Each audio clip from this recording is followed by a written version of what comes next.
బీరకాయ పెసరపప్పు చేసుకుంటున్నాము. పెసరపప్పు అండి నానబెట్టాను. బీరకాయ కేజీ బీరకాయ అండి. మీడియం సైజ్ ఆనియన్స్ అండి చిన్నవి, కొద్దిగా కరివేపాకు,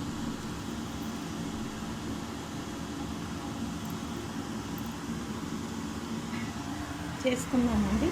కడాయి పెట్టాను, స్టవ్ ఆన్ చేసుకున్నాను. కడాయి పెట్టుకున్నాం కదండి. ఇప్పుడు ఆయిల్ వేసుకున్నాము. ఒక పావు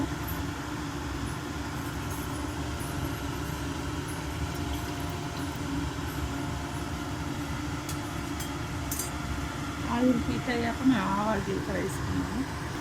ఆవాలు వేసుకున్నామండి. కొద్దిగా ఆవాలు,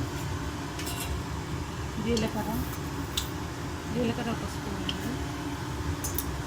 అవి చిట్పట్టలాడాక ఈ ఆనియన్స్ వేసుకున్నాము.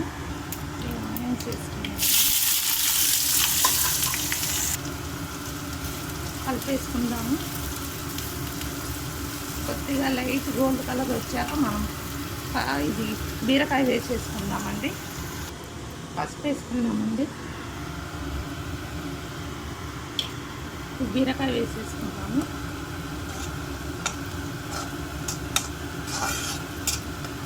బీరకాయ వేసేసుకుంటాము.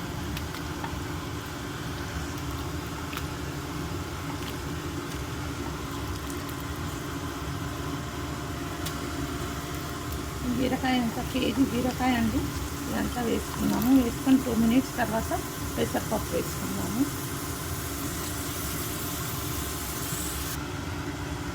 కలిపేసుకున్నామండి. 2 minutes మూత పెట్టుకున్నాము. 2 minutes తర్వాత పెసరపప్పు వేసేసుకున్నాము.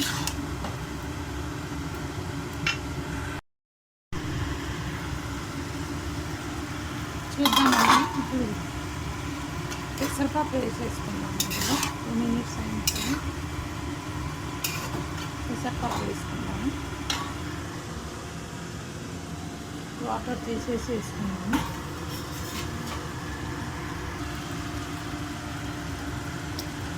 బీరకాయ పెసరపప్పు కదండి. ఇప్పుడు పెసరపప్పు వేసేసుకున్నాము. 2 minutes తర్వాత మనం ఉప్పు కారం వేసేసుకున్నాము.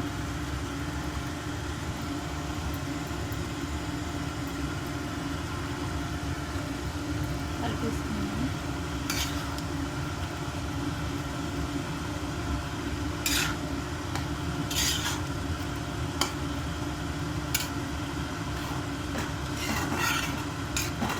ఒక 2 minutes తర్వాత ఉప్పు కారం వేసుకుందాం అంటే మూత పెట్టుకుందాము.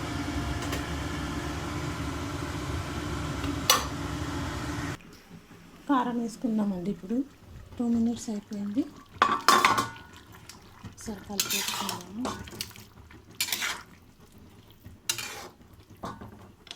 కారం వేసుకుందాము.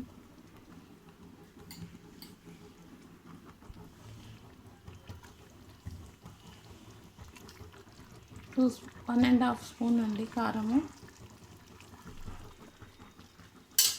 1.5 వేసాను.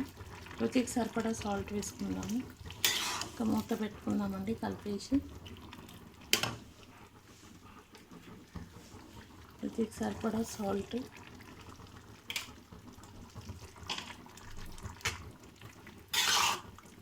మూత పెట్టుకుందాము.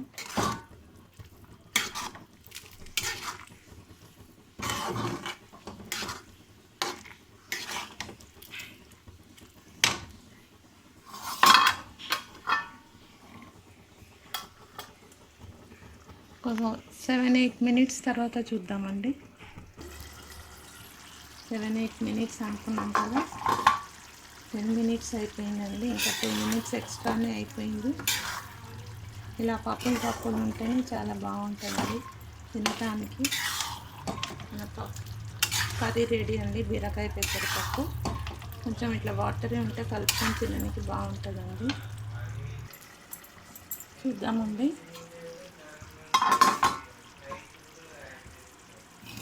ఇందాకే చెప్పాను కదా పప్పులు ఉంటేనే బాగుంటుందని. ఇంకా స్టవ్ ఆఫ్ చేసేద్దామండి. మన కర్రీ బీరకాయ పెసరపప్పు రెడీ అండి. స్టవ్ ఆఫ్ చేసేస్తున్నాను.